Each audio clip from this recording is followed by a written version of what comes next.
I'm Natalie Miles. I'm a psychic medium, spiritual guide, and I'm all about teaching and guiding everyone to reconnect to their own intuition, because it was given to me as a message by my guides that I wasn't just here to give messages to everyone. That wasn't the purpose of why I'm here on the planet doing the work I'm doing. It was all about inspiring everyone else to really reconnect to their own intuitive abilities, because you are all intuitive, you are all psychic, and it's about you realizing that you have this gift, and that is what I'm all about, is about making you reconnect to that intuition. So trust your intuition, which is why you're all here. This is a really big subject, and I've got 25 minutes to guide you through my top tips on how you trust your intuition, because the biggest question I get asked is, Nat, I know I'm intuitive, I get the messages, or I think I'm getting the messages, but I don't know how to trust it. Like, is this a yes? Is this a no? Should I be taking action on that? What if I mess up? What if I decide to follow it and it doesn't work out the way it's supposed to?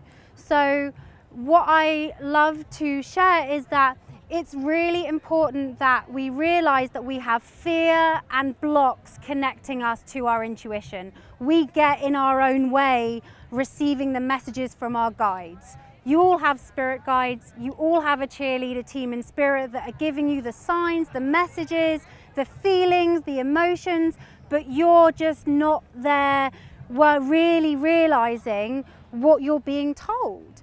So the biggest thing around fear around your intuition is a couple of things. One, ancestral shame. Without you realizing, you are carrying the shame from your ancestors around connecting to your intuition. Because being intuitive or leading from that intuitive place and being psychic meant that you were either killed, murdered, put into a mental asylum, ostracized, and made to not feel part of society, when all of us are psychic and all of us are intuitive. So there's some important work to be done around releasing your ancestral shame, around connecting to your intuition. The other thing, the biggest question that I have is, and the biggest statement that I receive as well, is I'm really worried about what my friends and my family will think if I come out and I really lead from my intuitive self. They're going to think I'm weird, they're going to think I'm strange, they're going to think I'm crazy. When I started doing this work full time, I used to work in film, it was the biggest thing I was worried about. I was worried that people were going to think I was nuts. And I had to work through my shame and my ancestral shame and my fear around connecting, and really realizing that no, like, this is a gift that we all have, and this is important.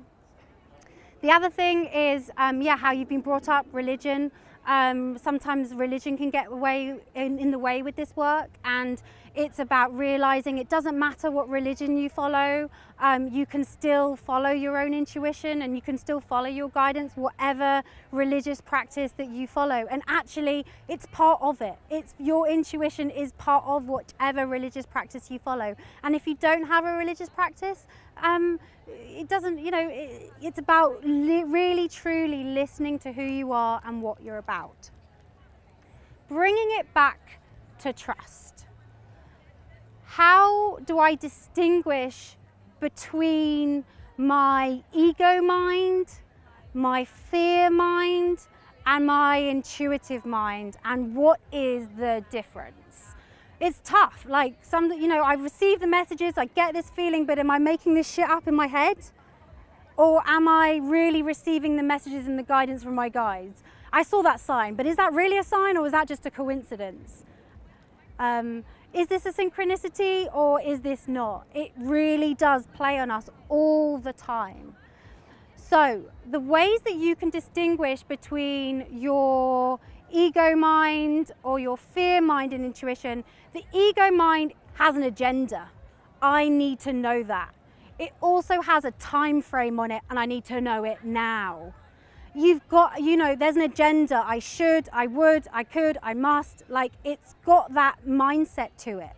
I also like to describe it that when those thoughts come in, it's like at the front of your brain. So it's like the chatter. It feels like chatter at the front of your brain.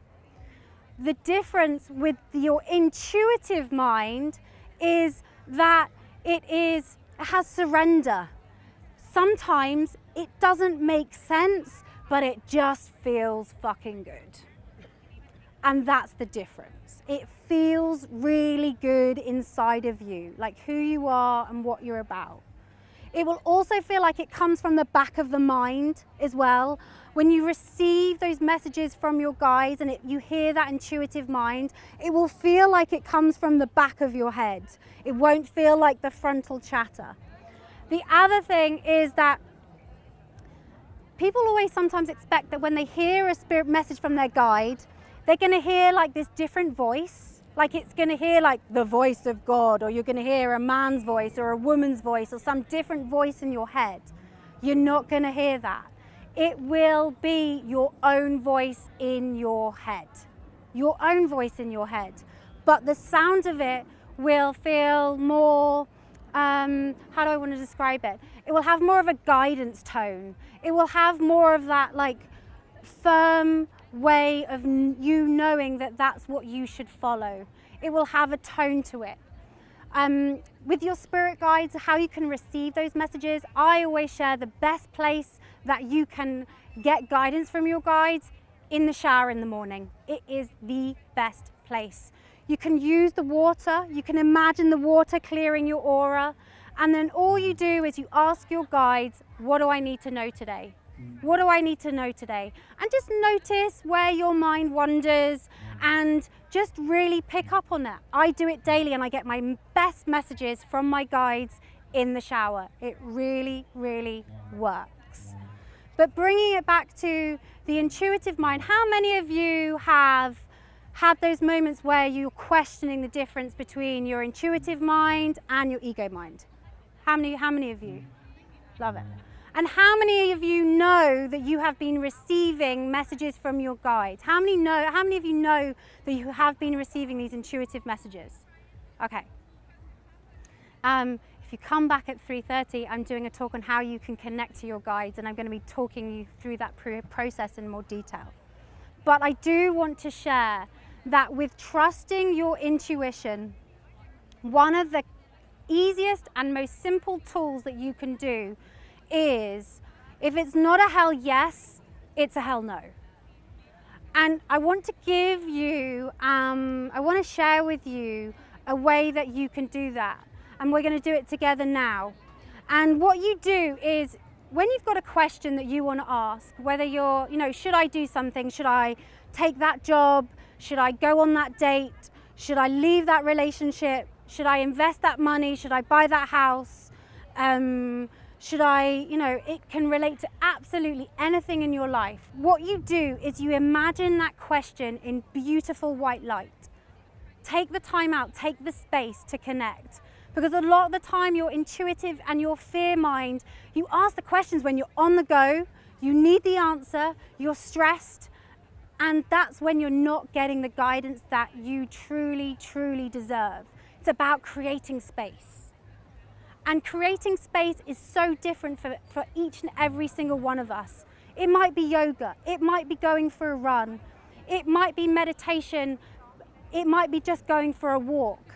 But whatever you do to create space, those are the times that you then ask, because it's important that you're in a high vibe state. Because when we're asking, when we're not in that high vibe state, that's when you get the wrong answers and you're leading from your ego and your head and not your heart. Because in the end, the intuitive mind comes from here. It comes from the heart. And that's what it's about. So yeah, you bring in the question that you want to ask. You imagine it in beautiful healing white light. And you ask yourself, is it a hell yes or is it a hell no? A hell yes from your guides with your intuition in your body will feel like, for me anyway, it feels like a sparkle. It will feel like a yes. My whole skin gets lit up and it just feels really good inside.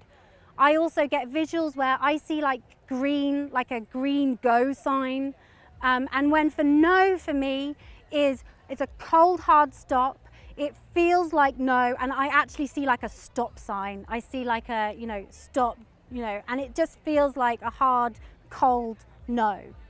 And that's when I know that, Nat, don't proceed, this is the wrong thing. And I ask. And a lot of us are waiting for the messages to come to us, but I encourage you to take the action.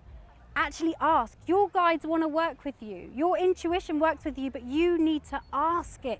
Don't just sit there waiting to receive. Go and interact with it. And it takes practice. Intuition is a muscle. Trusting your intuition is a muscle. The more you trust, the more messages you get. The more action you take from your messages, the more you'll receive. It works that way. That's the way it flows. And that's the way it flows with our guides, is they know that when we're acting on it and we're taking that action, they'll give us more. Intuitive signs for everyone. Sometimes we're all different. So for some of you, you might feel your messages. You might just feel it in your, you might feel it. For some of you, you might just know, I know this to be true. I know this is the right thing. For some of you, you might see it. So you actually might see signs, you might see visual markers, you might see symbols. You also might see like 111, like you can have that too, like those visual signs around you. And then for some of you, you might hear things as well. You might hear from your guides, you might actually hear, and again, that's why I was talking about like it will hear like it's coming from your own ears. That's the difference. But with trusting your intuition, it is all about letting go of the fear mind, letting go of the ego mind, and stepping into that intuitive space and intuitive decision making that sometimes doesn't seem to make sense but feels right. You do it out of a place of surrender, and it just feels good in your body. And that is the simplicity of trusting your intuition. One question that I keep getting the message that someone's thinking about and I need to answer it is, well, how do I know if I'm getting a warning? How do I know if I'm getting a warning from something not to do that? How do I know if that's my fear mind telling me something bad is going to happen versus my intuitive mind that's like, careful as you cross the road, don't go to that thing, how do you know, don't be with that person? How do you know the difference? The difference is, again, it will come with a tone that's in the front of the mind that will feel more authoritative, and it won't feel like the crazy chatter in the back of your mind. It will actually have that more authoritative, like, be careful of that person, be careful on that journey, make sure you've got this. It will have a very different tone to it, and that's when you're getting those intuitive messages that keep coming over, or even deja vu. You listen to how you know that you get your fear-based messages is like you'll start to notice the patterns, because our intuition has lots of patterns. Does anyone have any questions? Great question. So the question was, I listen to my own intuition and then I get distracted by other people's thoughts and opinions on something, and then I go with what they say versus staying on my path. So easy to do. How I always say is, like, again, bring it back to you and what it feels like for you in your heart space, because it's so different. And sometimes it's like when you hear a different opinion from someone and it feels good, again, breathe it into your heart space. Should I be doing this? Does it feel right? You'll start to know the difference between, yes, take action, or no, actually what I believe to be true is the right way. And again, it's that confidence, that self-confidence in that intuition of like, no, I'm in my lane. I know what I'm right, and the distractions of other people, I just need to just step away. And like, it's about, I always love the phrase, I choose me, because when I choose me, that's when all the awesome things come into your life. It really just lines everything up, especially with your intuition. It's like, no, I know what I've got to do. Hope that helps. Cool. Anyone else with a question? Okay, taking action. How do I take action? Our guides straight up get really pissed off when we don't take action. They are like, we're giving you the message. How many different ways do we have to give it to you? someone gave me the analogy of there was a guy and there was flood water coming and he was stuck in his house, and he said, there was a guy and said, do you want to come in my boat? And he's like, no, don't worry, like, you know, God's got me, you know, I've got them, it's okay. And then someone else came to the front door and he was like, no, don't worry. And then he climbed to the top of the roof and a helicopter came and it's like, hey, do you want a lift? We're taking you from there. He's like, no, don't worry, you know, God's got me. And then he was like, and then the waters rised and he died and he passed over and he said, well, where were you? You didn't help me. And he's like, how many different ways did I have to tell you and show you that I was here to help you? And it's the same thing with your intuition. It's like, take action. They really want you just to take action. And if you get repetitive messages, like really just, and they bring it to you in lots of different ways, and you see the synchronicities or the same people or the same opportunities or the same feelings and emotions get brought up, take action. I now trust that if my guides are giving me an action to do something, I have to do it. And that's how I created my business. Like, everyone's like, how have you managed to change and work with your intuition and grow your business? Is like, I used my intuition and I took the action. And I was like, I listened to it in my relationships of, you know, date that person, don't do that. Create the business, money, abundance. When we tap into our intuition, it has impact on all areas of our life. Financial abundance, the right relationships, better family, better career, the better relationship with your body, who you're connected to. It's so, so powerful. So, so powerful. And that's why I'm all about getting people connected back to their intuition. Don't go to the psychic mediums just to get the messages, because it's short-lived. And you sometimes leave those sessions being like, great, you told me all this stuff, but I don't have the tools to be able to take it to the next step. So yeah, truly just start listening to that inner guidance system, because you are all psychic, you are all intuitive, and you can all connect. And that's the power of it. Yeah, cool. Thank you. Thank you, thank you, thank you. Thank you for coming.